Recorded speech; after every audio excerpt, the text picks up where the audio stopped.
ನಾಪತ್ತೆಯಾಗಿದ್ದ. 5 ದಿನವಾದರೂ ಪತ್ತೆಯಾಗಿರಲಿಲ್ಲ. ಪೊಲೀಸರಿಗೆ ದೂರು ಕೊಟ್ಟಿದ್ರು, ಏನೇನೂ ಪ್ರಯೋಜನ ಕೂಡ ಆಗಿರಲಿಲ್ಲ.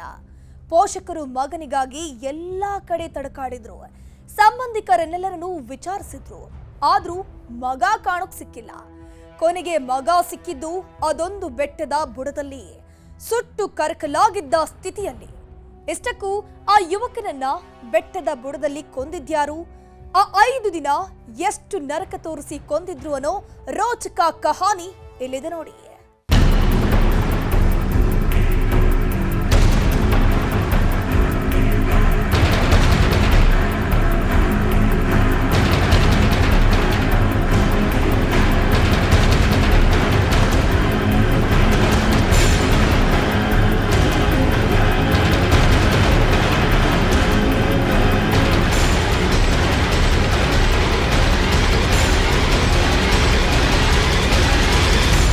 ಮುಖ ತೋರಿಸ್ರೋ, ಒಂದೇ ಒಂದ್ಸಾರಿ ಮುಖ ತೋರಿಸ್ರೋ ಅಂದ್ರು.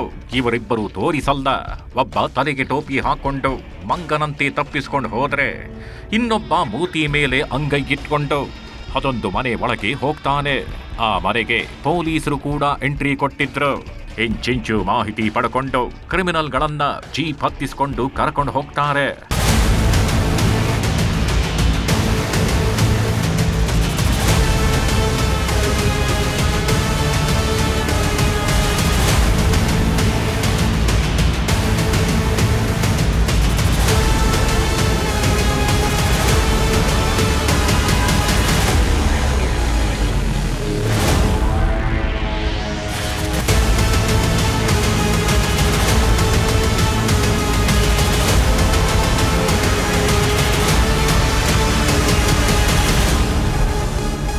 ಮಾಡಿರೋದು ಸಿನಿಮಾ ಸ್ಟೋರಿಯನ್ನು ಮೀರಿಸುವಂತಹ ಕ್ರೌರ್ಯ, ಎಸಗಿರೋದು ಅಟ್ಟಹಾಸ. ಆಗ ಇದ್ದ ಧೈರ್ಯ, ಆಗ ಇದ್ದ ಕೋಪ ಈ ಖತರ್ನಾಕ್ ಕ್ರಿಮಿಗಳಿಗೆ ಇರಲಿಲ್ಲ. ಈ ನಡುವೆ ಇನ್ನೊಬ್ಬ ಹಂತಕನನ್ನ ಪೊಲೀಸರು ಕರ್ಕೊಂಡು ಬರ್ತಾರೆ. ಮತ್ತದೇ ಮನೆಯೊಳಗೆ ಯುವಕನನ್ನ ಕರೆದೊಯ್ಯುತ್ತಾರೆ. ಸ್ವಲ್ಪ ಹೊತ್ತು ಆದ್ಮೇಲೆ ಆ ಮನೆಯೊಳಗೆ ಇವನಿಂದ ಮಾಹಿತಿ ಪಡ್ಕೊಂಡು ವಾಪಸ್ ಕರ್ಕೊಂಡು ಬರ್ತಾರೆ.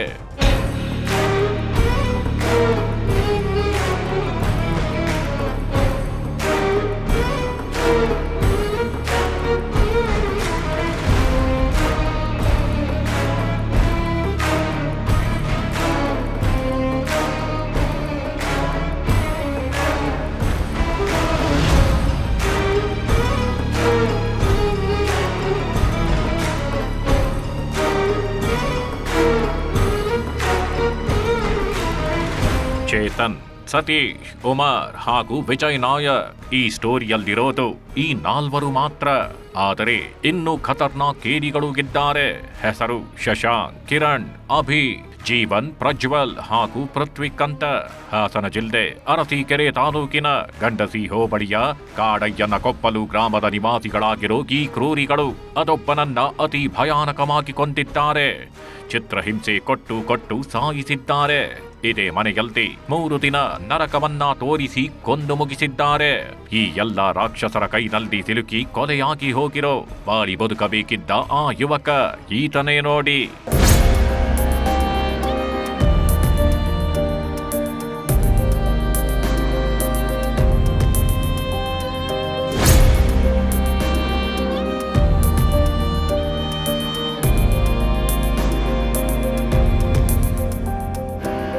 ಈತನ ಹೆಸರು ವರುಣ್, 22 ವರ್ಷ ವಯಸ್ಸು.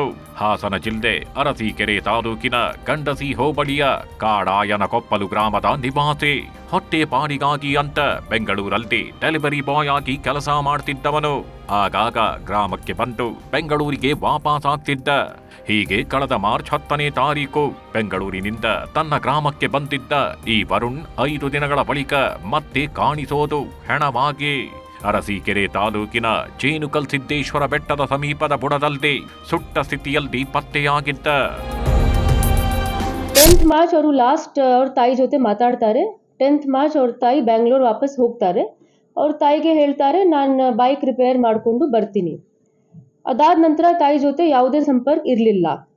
15th ಮಾರ್ಚ್ ತಾಯಿ ನಮ್ಮ ಗಂಡಸಿ ಸ್ಟೇಷನ್ಗೆ ಬರ್ತಾರೆ. ಮತ್ತೆ ಒಂದು ಮ್ಯಾನ್ ಮಿಸ್ಸಿಂಗ್ ಕೇಸ್ ಅವರು ಕೊಡ್ತಾರೆ. ಆವಾಗ ನಾವು ತನಿಖೆ ಸ್ಟಾರ್ಟ್ ಮಾಡ್ತೀವಿ. ಮತ್ತೆ ನಮಗೆ ಸ್ವಲ್ಪ ಸಂದೇಹ ಬರುತ್ತೆ, ಅವ್ರ ಮೊಬೈಲ್ ರೆಕಾರ್ಡ್ಸ್ ಮತ್ತು ಕಾಲ್ ರೆಕಾರ್ಡ್ಸ್ ನೋಡಿಕೊಂಡು ಸ್ವಲ್ಪ ಸಂದೇಹ ಬರುತ್ತೆ ನಮ್ಮ ಇನ್ವೆಸ್ಟಿಗೇಷನ್ ಟೀಮ್ಗೆ.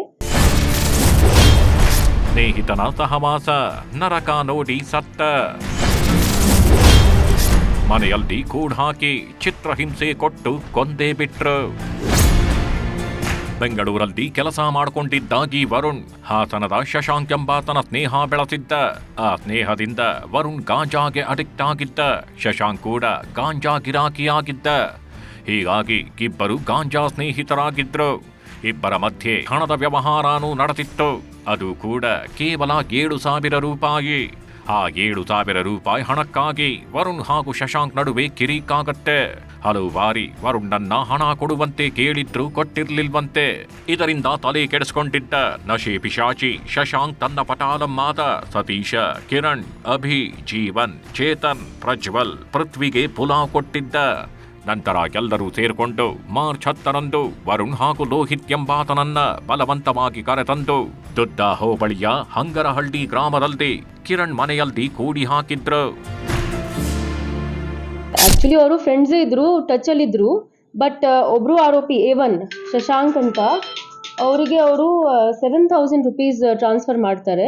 ಆ ರುಪೀಸ್ ಟ್ರಾನ್ಸ್ಫರ್ ಮಾಡ್ತಾರೆ, ಅವರಿಗೆ ವಾಪಸ್ ಸಿಕ್ಕಿಲ್ಲ ಅದು 7,000.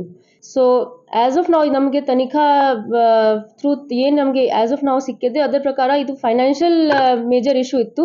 ಮತ್ತೆ ಒಬ್ಬರೇ ಆರೋಪಿಗೆ ಫೈನಾನ್ಷಿಯಲ್ ಇಶ್ಯೂ ಇತ್ತು. ಬೇರೆ ಎಲ್ಲರೂ ಬರೀ A1ಗೆ ಸಪೋರ್ಟ್ ಮಾಡಿದ್ದಾರೆ. ಸ್ನೇಹಿತನನ್ನ ನಂಬಿ ಹೋಗಿದ್ದ ವರುಣ್ ನಶೆ ಪಿಶಾಚಿಗಳ ಬಲೆಯಲ್ಲಿ ಸಿಲುಕ್ಬಿಟ್ಟಿದ್ದ. ಆರೋಪಿ ಮನೆಯಲ್ಲಿ ಲಾಕ್ ಆಗಿದ್ದ. ಮೊದಲೇ ನಶೆಯಲ್ಲಿ ತೇಲ್ತಾಗಿದ್ದ ಸ್ನೇಹಿತರು ವರುಣ್ಗೆ ಚಿತ್ರಹಿಂಸೆ ಕೊಟ್ಟಿದ್ದಾರೆ. ನರಕ ಅಂದ್ರೆ ಏನು ಅಂತ ಬದುಕಿರೋವಾಗ್ಲೇ ತೋರಿಸಿದ್ದಾರೆ. ಪ್ಲೀಸ್ ಬಿಟ್ಬಿಡಿ, ಹಣ ವಾಪಸ್ ಕೊಡ್ತೀನಿ ಅಂತ ಬೇಡಿಕೊಂಡ್ರು ಸಹ ಬಿಡದೆ ಟಾರ್ಚರ್ ಕೊಟ್ಟಿದ್ದಾರೆ. 3 ದಿನ ಮನೆಯಲ್ಲೇ ಕೂಡ್ ಹಾಕಿ ಅಟ್ಟಹಾಸ ಮೆರೆದಿದ್ದಾರೆ. ಟೋಟಲ್ 8 ಜನ ಸೇರ್ಕೊಂಡು ಆಸ್ ಪರ್ FIR 8 ಜನ ಸೇರ್ಕೊಂಡು ಅವರಿಗೆ ಫಸ್ಟ್ ಕರೀತಾರೆ, ಆಸ್ ಫ್ರೆಂಡ್ಸ್ ಕರೀತಾರೆ ಅವರಿಗೆ. ಅದಾದ ನಂತರ ಅವರಿಗೆ ಲಿಯೋರ್ ಮಾಡಿಕೊಂಡು ಮನೆಯಲ್ಲಿ ಕರ್ಕೊಂಡು ಹೋಗ್ತಾರೆ ದುದ್ದ ಲಿಮಿಟ್ಸಲ್ಲಿ.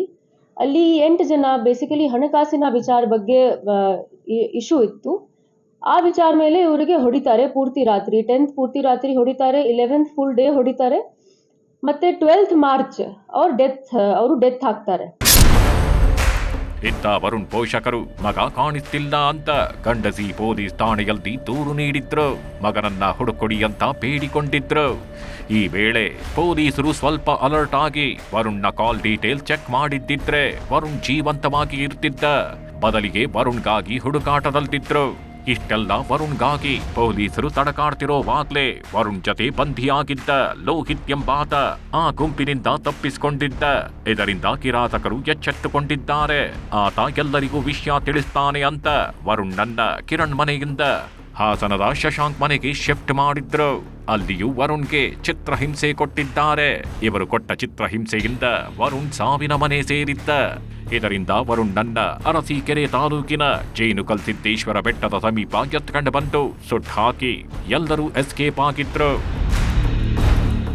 4-5 ಜನ ಅಕ್ಯೂಸ್ ಸೇರ್ಕೊಂಡು ಪ್ಲಾನ್ ಮಾಡ್ತಾರೆ ಬಾಡಿ ಹೇಗೆ ಡಿಸ್ಪೋಸ್ ಮಾಡಬೇಕು. ಸೊ ಫಸ್ಟ್ ಅವರು ಆ ಬಾಡಿ ದುದ್ದ ಲಿಮಿಟ್ಸ್ದಲ್ಲಿ ತಗೊಂಡು ಹೋಗ್ತಾರೆ. ಅಲ್ಲಿ ಅವರು ಮಾಡೋಕ್ಕಾಗಲ್ಲ ಅವ್ರಿಗೆ. ಅದಾದ ನಂತರ ಜೇನುಕಲ್ ಸಿದ್ದೇಶ್ವರ ಬೆಟ್ಟ ಪಕ್ಕದಲ್ಲಿ ಡೆಸರ್ಟೆಡ್ ಲ್ಯಾಂಡ್ ಇದೆ, ಅಲ್ಲಿ ತಗೊಂಡು ಹೋಗ್ತಾರೆ. ಅಲ್ಲಿ ಬಾಡಿಗೆ ಅವರು ಸುಟ್ಟು ಹಾಕ್ತಾರೆ.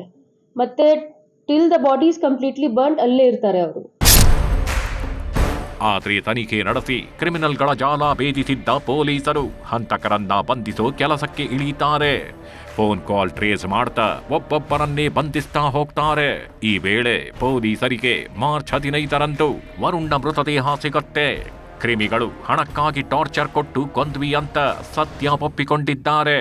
ಗಾಂಜಾ ಸೇವಿಸಿ ಕ್ರೌರ್ಯ ಮೆರೆದಿರೋದು ಪೊಲೀಸರ ತನಿಖೆಯಲ್ಲಿ ಗೊತ್ತಾಗಿದೆ.